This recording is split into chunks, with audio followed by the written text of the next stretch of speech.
అందరికీ నమస్కారం. ముందుగా గురు పౌర్ణమి శుభాకాంక్షలు. గురు పౌర్ణమి అంటే నేను ఇవాళ కొద్దిమందిని అడిగా, ఏంటి గురు పౌర్ణమి అంటే ఏంటో తెలుసా? దురదృష్టం తెలియదండి అన్నారు. ఎందుకో తెలియదు కానీ గురువుకి శుభాకాంక్షలు, గురువులకి అభివందనలు అని అన్నారు. సో అందుకని ఒక నిమిషం సమయం తీసుకుని చెప్పాలనుకుంటున్నాను.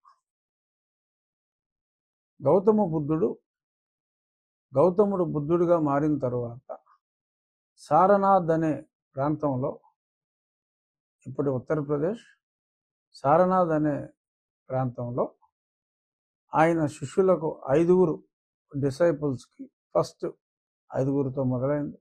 5 డిసైపుల్స్కి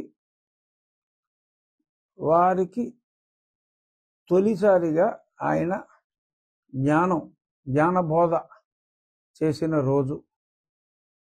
అప్పుడు ఒక పౌర్ణమి రోజున, ఈ మాసంలో వచ్చే పౌర్ణమి రోజున ఆయన జ్ఞానబోధ చేశారు. కాబట్టి అప్పటి నుంచి ఆ సంవత్సరంలో ఆ పౌర్ణమి రోజున గురు పౌర్ణమిగా మనం అందరం, ఇట్స్ స్పిరిచువల్, సాయిబాబా బోధనలు ఉన్నాయి. సో సాయిబాబా భక్తులకి సాయిబాబా గురువు. అలా కొంతమందికి అటువంటివి లేనప్పుడు విద్య నేర్పిన గురువునే వారు గురువుగా భావిస్తారు. అలాగని సాయిబాబా భక్తులు కూడా వారి విద్య నేర్పిన గురువుల్ని గౌరవిస్తారు. ఈ మధ్యన కొందరు రాజకీయ నాయకులు గురువులను బాత్రూముల దగ్గర, బారుల దగ్గర పెట్టి మరి చాలా అవమానాలు చేయటం మనం చూసాం. వారికి ఆ గురువులే తగిన శాస్తి చేయటం కూడా చూసాం. గురు బ్రహ్మ, గురు విష్ణు, గురుదేవో మహేశ్వర, గురు సాక్షాత్ పరబ్రహ్మ, తస్మై శ్రీ గురవే నమః. సో నాకు విద్య నేర్పిన నా గురువులందరికీ, అలాగే మంచి మార్గాన్ని ఉపదేశించిన సాయిబాబా గారికి, ఎవరు మంచి చెప్పినా, నిజంగా ఎవరు మంచి చెప్పినా వారందరూ సూచనలు మనం పాటిస్తే వారందరూ మన గురువులే. అటువంటి గురువులైన, నిజమైన గురువులైన, ఎందుకంటే వాళ్ళ రోజుల్లో ఎవరు నిజం ఎవరు అబద్ధం అని చెప్పడం కష్టంగా ఉంది. నిజమైన గురువులందరికీ కూడా ఈ గురు పౌర్ణమి సందర్భంగా నా హృదయపూర్వక నమస్కారాలు తెలియజేస్తున్నాను. ఇవాళ ముఖ్యంగా చెప్పుకోవాల్సింది, దెయ్యాలు వేదాలు వల్లించడం అంటే ఏంటో ఇప్పుడు ప్రత్యక్షంగా చూస్తున్నాం. అలా ఉంది.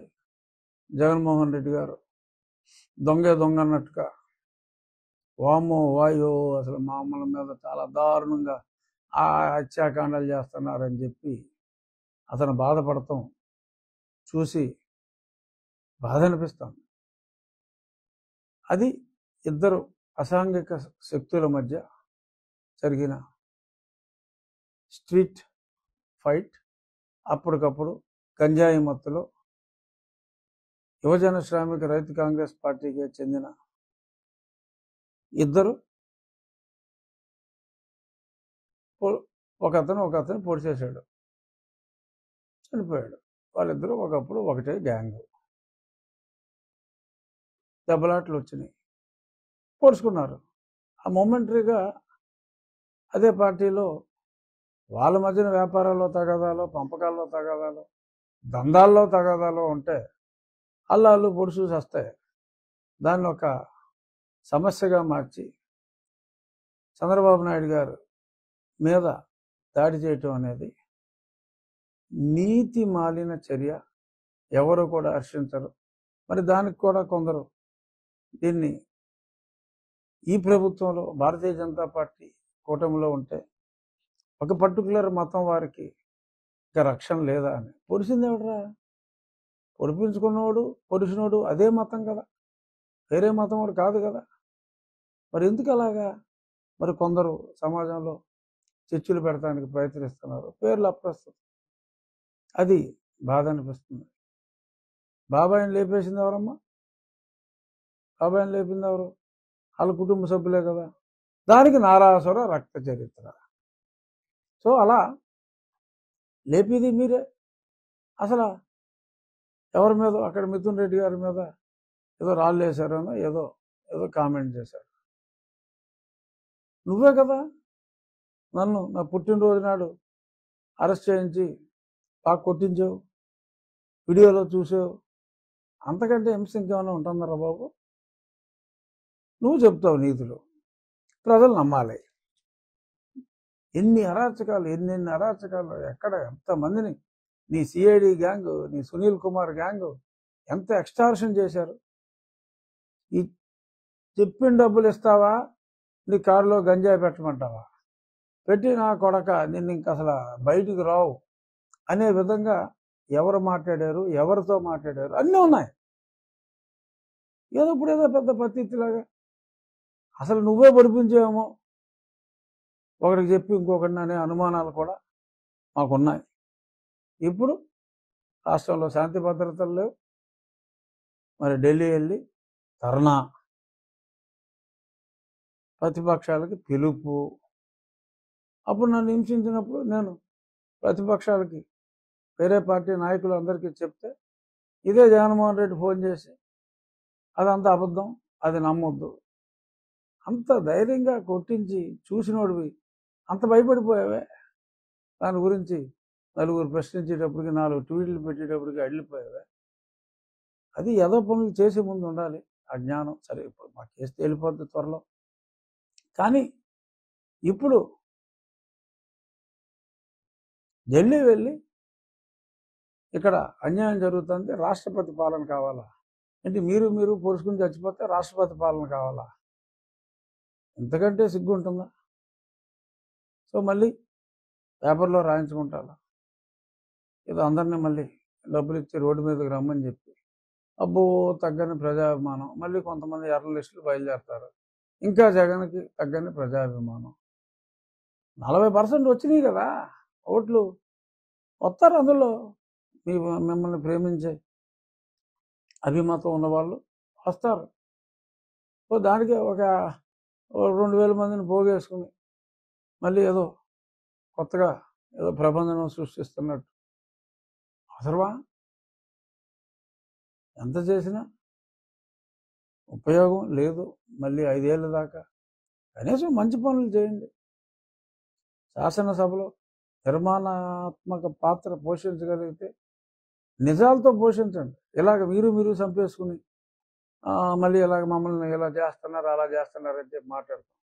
అరే నా ఫ్లెక్సీ ఒకటి కట్టించారా రాస్కెల్స్ మీరు? మా వాళ్ళు నా ఫ్లెక్సీ కట్టుకుంటానంటే ఎన్ని కేసులు పెట్టారు ఫ్లెక్సీలు కట్టిన వాళ్ళ మీద. మీరా లా అండ్ ఆర్డర్ గురించి మాట్లాడేది? సిగ్గు లేదు మీకు? ఇవాళ లా అండ్ ఆర్డర్ గురించి మాట్లాడటానికి సిగ్గు లేదు. అసలు తెలుగుదేశం పార్టీలో కొట్టించుకున్న వాళ్ళని చూశాను తప్ప కొట్టిన వాళ్ళు నేను ఇప్పుడు దాకా చూడాల. ఎందుకంటే తిరిగి కొడతానంటే మా ముఖ్యమంత్రి గారు ఒప్పుకోడు. కేసులు పెట్టాలి, ధర్మం ప్రకారం జరగాలి అని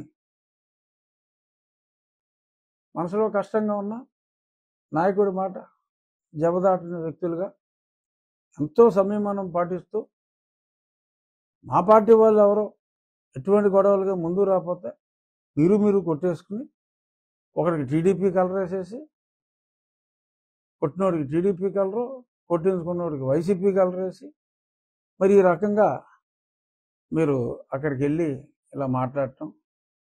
అదే అసెంబ్లీ లేకపోతే మరి నేను అలాగా సెలవులు పెట్టి వచ్చి కాదు కాబట్టి నేను అక్కడికి వచ్చి మీరు అన్ని అబద్ధాలు చెప్తున్నారని అందరికీ చెప్పుకునేవాడిని. ఇప్పటికైనా మా పార్టీ 16 మంది ఎంపీలు ఉన్నారు, ఇబ్బంది ఏమీ లేదు. మా వాళ్ళు కూడా మీరు చేసి అన్ని ఏదో పనులని ఈ విషయంలో అప్పట్లో అలా బాబాయిని కూడా ఇల్లు లేపి ఇలా చెప్పారు, వీళ్ళ మాటలు నమ్మొద్దు అని కూడా అట్లీస్ట్ నేనైతే రాయవలసిన వాళ్ళకి నాకు లేఖలు రాసే అలవాటు ఉంది కాబట్టి నా లేఖలు నేను రాస్తా. చూద్దాం. బేసిక్గా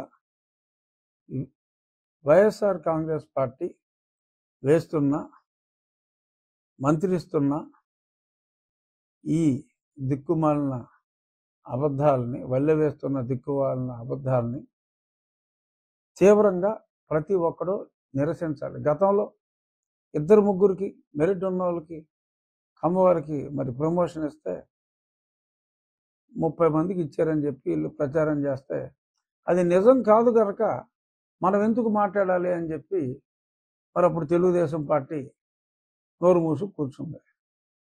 ఎవరు నమ్ముతారులే అని అదే నమ్మారు. రిజల్ట్ చూసాం.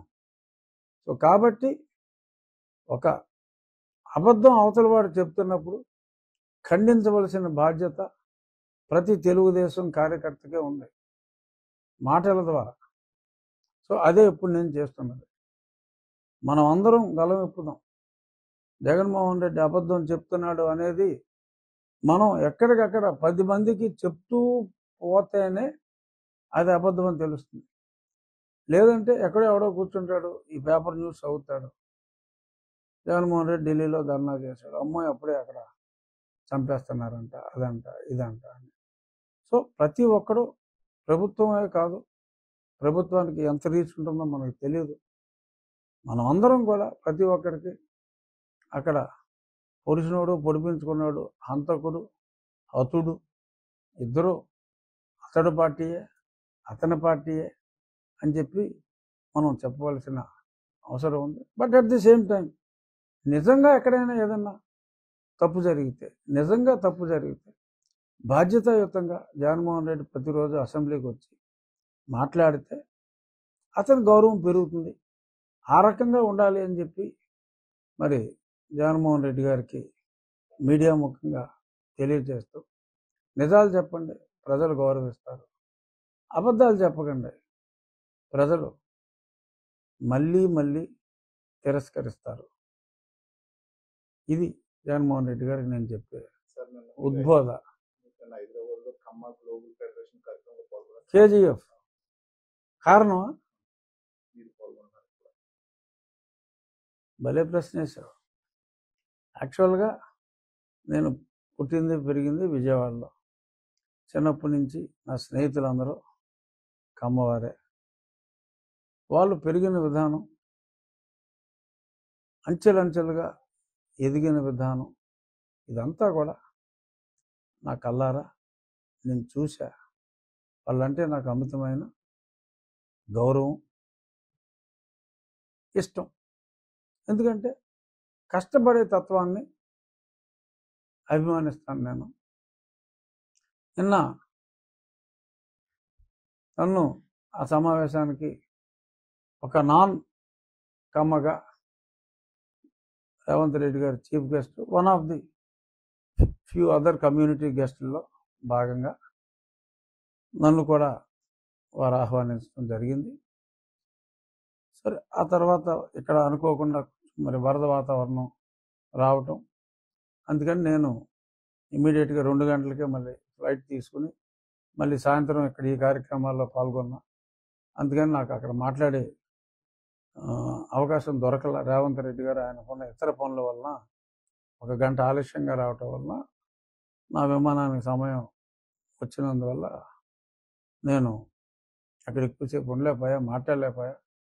నువ్వు సముచితమైన ప్రశ్న వేసావు కాబట్టి నేను అక్కడ మాట్లాడాలనుకున్నది. ఇవాళ కూడా అక్కడ సమావేశాలు ఉన్నాయి, నేను చెప్తా, ఇప్పుడు మీడియా ముఖంగానే చెప్తా. కమ్మవారంటే నాకు ఎందుకు గౌరవం అంటే, బ్రాహ్మణులలోని జ్ఞానం, క్షత్రియులలోని పౌరుషం,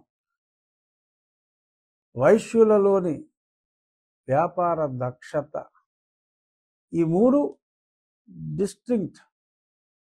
క్షేత్రం ఉన్నవాడికి జ్ఞానం రేరుగా ఉంటుంది, బట్ తక్కువగా ఉంటుంది. ఇది ఉన్న వాళ్ళకి వ్యాపార దక్షత మరీ తక్కువగా ఉంటుంది. కానీ ఈ 3 సుగుణాలు కలగలిపిన ఒక కమ్యూనిటీ ఉంది అంటే ఖచ్చితంగా అది కమ్మవారే అని చెప్పి నేను గుండెల మీద చేతులు వేసుకుని చెప్పగలను. ఏ రంగం చూసినా మీరు హోటల్ రంగంలో కానీ, సినిమా రంగంలో కానీ, అంటే సినిమా రంగం అంటే మెజారిటీ హీరోస్, డైరెక్టర్లు, థియేటర్ ఓనర్స్ అలాగా మరి ఐటీ రంగంలో చూసుకుంటే ప్రపంచాన్ని మొన్న మైక్రోసాఫ్ట్ మరి కొద్ది గంటలు అలా విండోస్ పనిచేయకపోతే దేశం అతలాకుతలం అయిపోయింది, ప్రపంచం అతలాకుతలం అయిపోయింది. మరి అటువంటి ప్రపంచాన్ని శాసించే మైక్రోసాఫ్ట్ సంస్థ గ్లోబల్ నాయకుడు మన తెలుగువాడు, కమ్మవాడు. సైన్స్లో ఈవెన్ మిలిటరీలో మీరు కొన్ని రాష్ట్రాల వాళ్ళు, మనం పేర్లు చెప్పుకుంటే బాగోదు, కొన్ని కమ్యూనిటీస్ వాళ్ళు మిలిటరీలో కూడా ఉండరు. మిలిటరీలో జనరల్స్ చేశారు, జనరల్ ఆఫ్ మిలిటరీ కృష్ణరావు, అలా ఎందరో అన్ని రంగాల్లో సైన్స్ కానీ ఫైనాన్స్ కానీ అన్ని రంగాల్లో విదేశాల్లో కూడా స్థిరపడిన తెలుగువారిలో ఎక్కువ మంది. అలాగే మరి ఎక్కడైనా ఒక మంచి ప్రాజెక్ట్, ఇరిగేషన్ ప్రాజెక్ట్ మధ్యప్రదేశ్లో కానీ, ఒరిస్సాలో కానీ, కర్ణాటకలో కానీ, ఆంధ్రప్రదేశ్లో ఇంకెక్కడ కానీ వస్తే అక్కడ వెళ్ళి ఇక్కడ 1 ఎకరం అమ్మి అక్కడ 10 ఎకరాలు తీసుకుని వారి వ్యవసాయ పద్ధతుల్ని అక్కడ ఉన్నవారు అందరికీ కూడా నేర్పి ఆ ఏరియానే మరి ఒక అభివృద్ధి చెందిన ప్రదేశంగా తీర్చిదిద్దటంలో అంటే వారికున్న ధైర్యం. ఉన్న ఊరు వదలాలంటే ఎవరికైనా భయం. అంటే ఇప్పుడు ఉన్న ఊర్లో ఎవరో లేరు, వేరే ఊర్లోకి వెళ్ళి అక్కడ ఒక అద్భుతమైన వ్యవస్థని ఎవరు చచ్చిపోయేటప్పుడు పట్టుకెళ్ళేది లేదండి. They are wealth creators. they had created wealth, they had given opportunities. So దానివల్ల ఇంకెందరో కూడా బాగా బాగుపడ్డారనేది నా విశ్వాసం.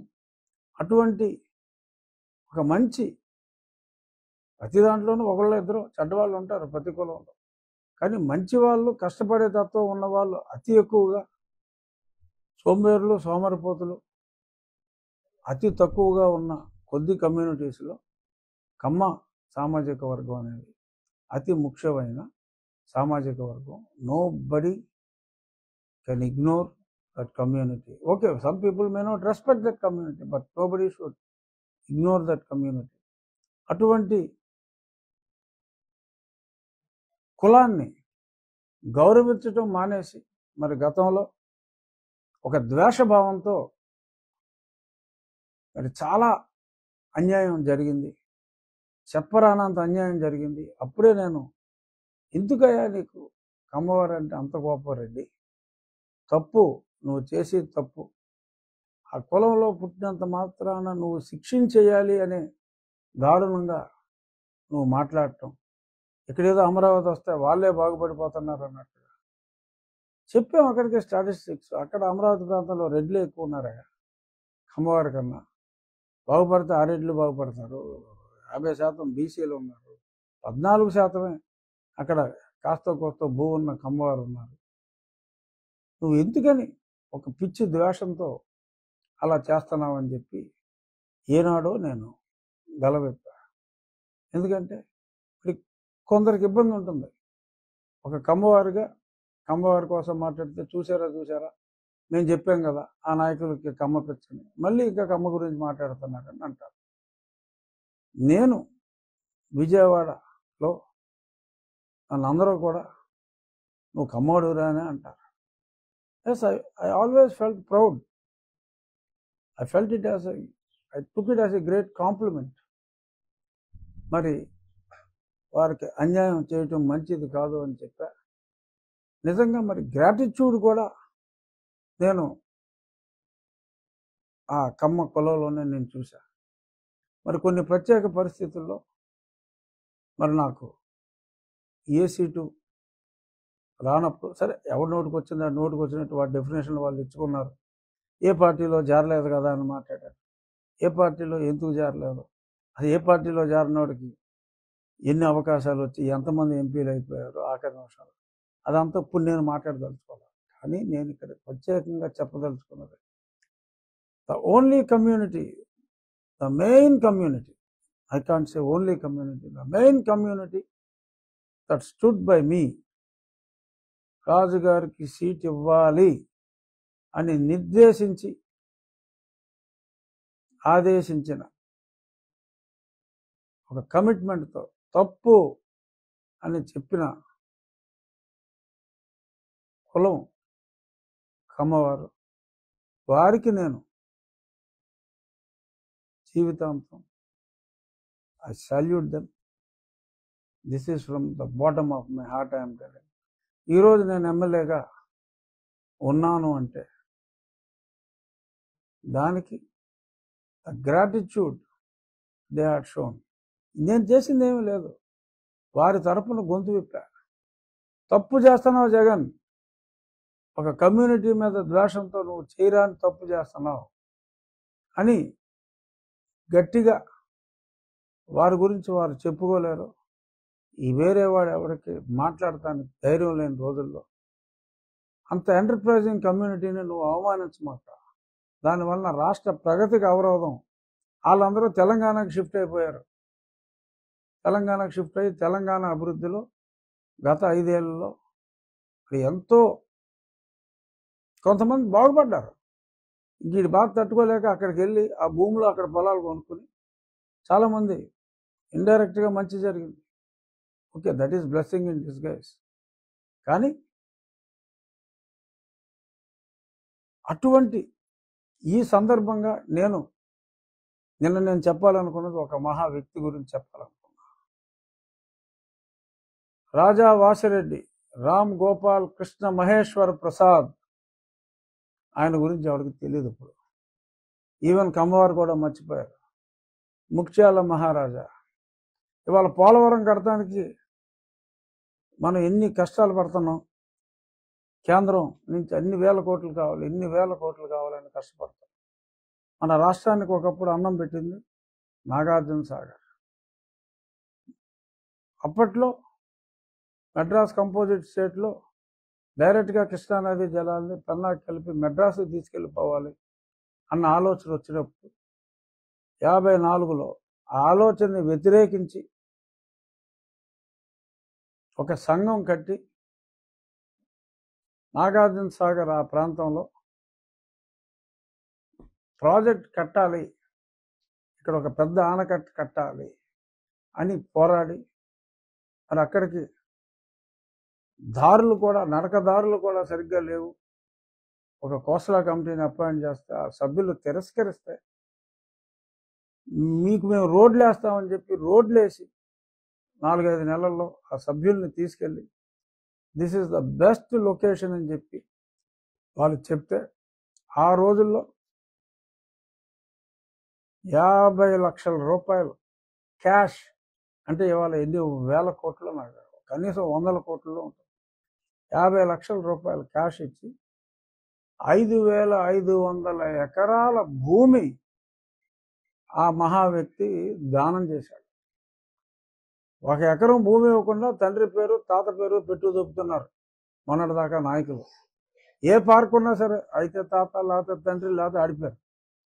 మరి ఇటువంటి వ్యవస్థలో మరి ఆయన రామ్ గోపాల్ కృష్ణ మహేశ్వర్ ప్రసాద్ రాజా వాసిరెడ్డి అంత డబ్బు ఇచ్చి కూడా కనీసం నా పేరు పెట్టండి అని చెప్పి అడగల ఆ ముఖ్యాల రాజా. ఆయన కమ్మవాడు.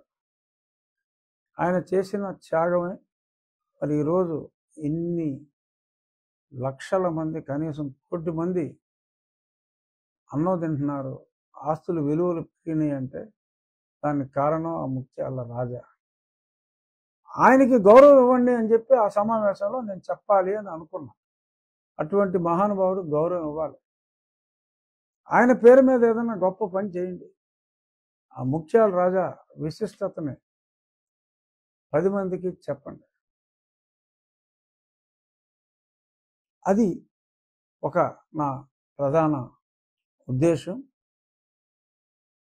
అందరూ గౌరవించవలసిన వ్యక్తి, ఒక కమ్మవారే కాదు తెలుగువారు అందరూ కూడా గౌరవించవలసిన వ్యక్తి. కానీ మరి ఆయన చేసిన మంచి అంతా కూడా మరి వాళ్ళు చెప్పుకోలేదు.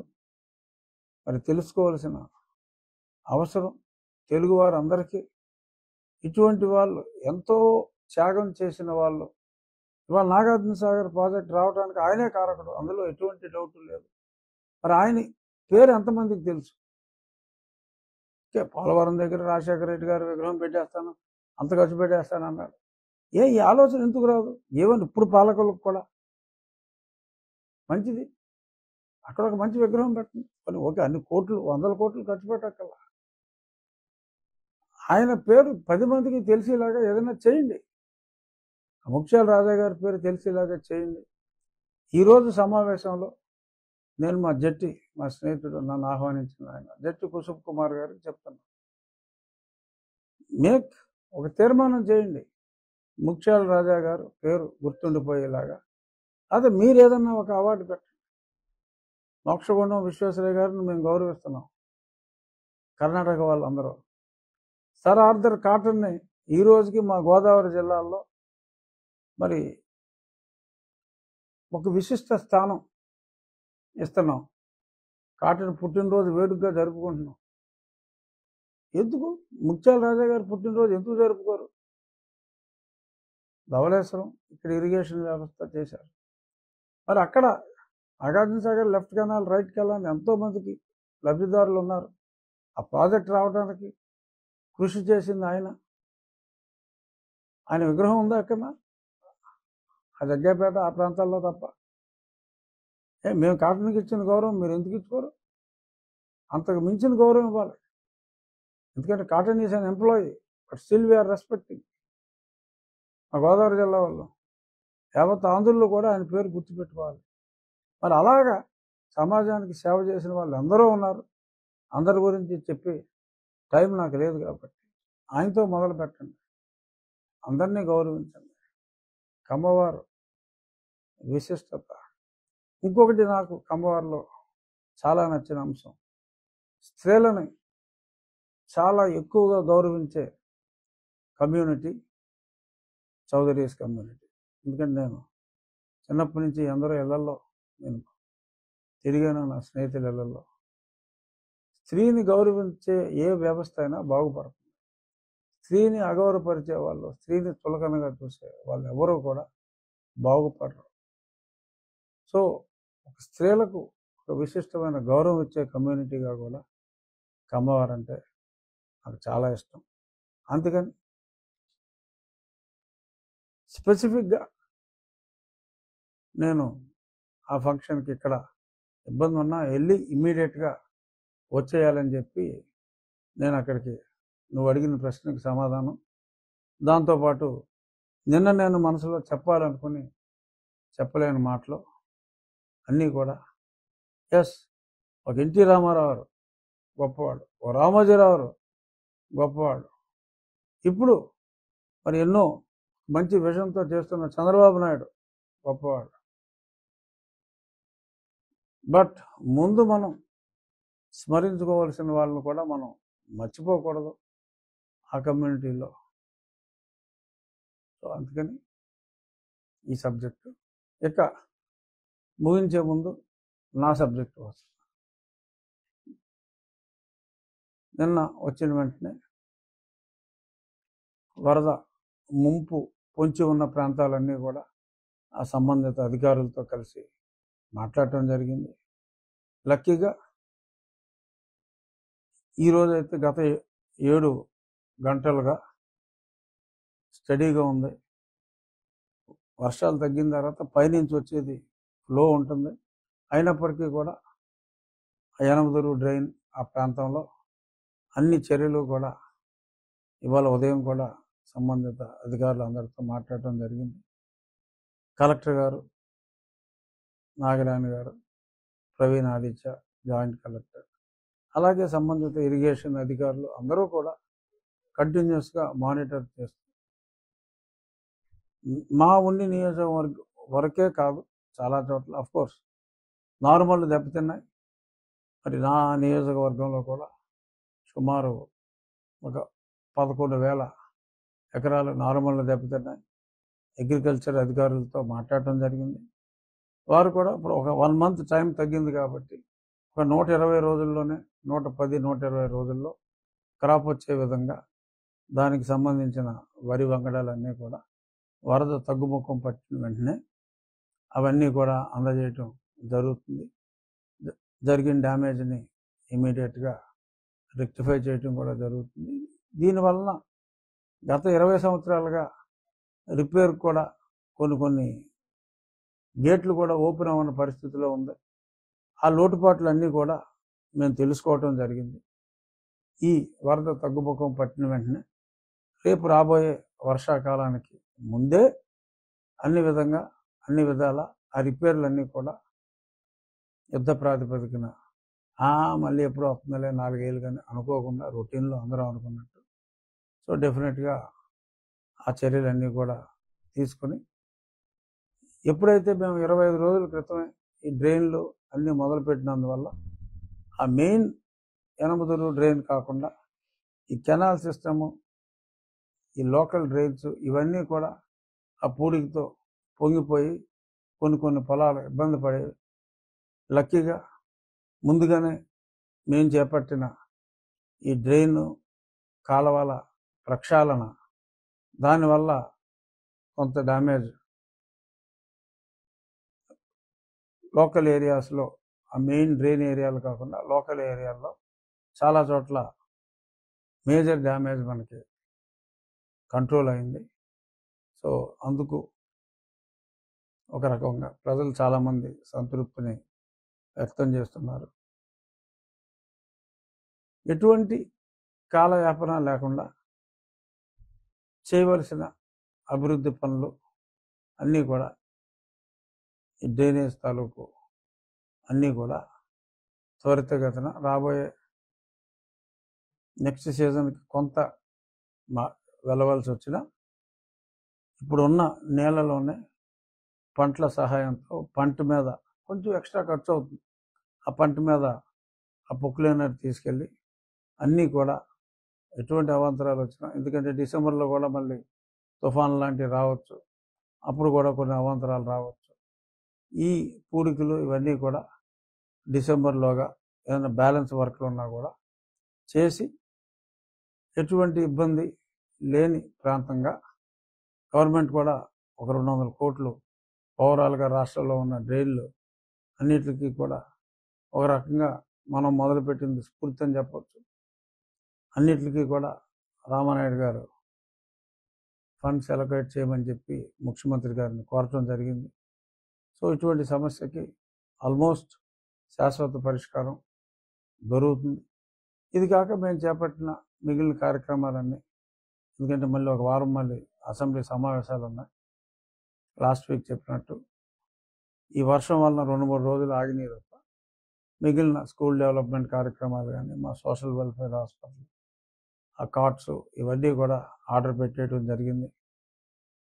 రెసిడెన్షియల్ మోడర్న్ స్కూల్స్లో ఎలాంటి బెడ్స్ ఇవి ఉంటాయో అలాగే డైనింగ్ టేబుల్స్, వాళ్ళ డైనింగ్ హాల్లో ఇవన్నీ కూడా ఆ స్టాండర్డ్కి తగ్గకుండా ఆ ఫర్నిచర్ అంతా కొనివ్వటానికి చాలామంది లోకల్ దాతలు, బయట వాళ్ళు కూడా నేను చేసిన రిక్వెస్ట్కి స్పందించారు.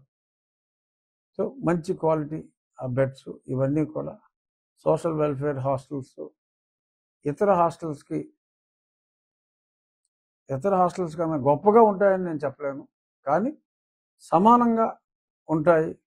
మళ్ళీ విద్యార్థులు మళ్ళీ సోషల్ వెల్ఫేర్ హాస్టల్స్కి రావాలి అంటే భయపడని వాతావరణం, చక్కగా ఉండొచ్చు అనే ఒక వాతావరణాన్ని క్రియేట్ చేస్తారు.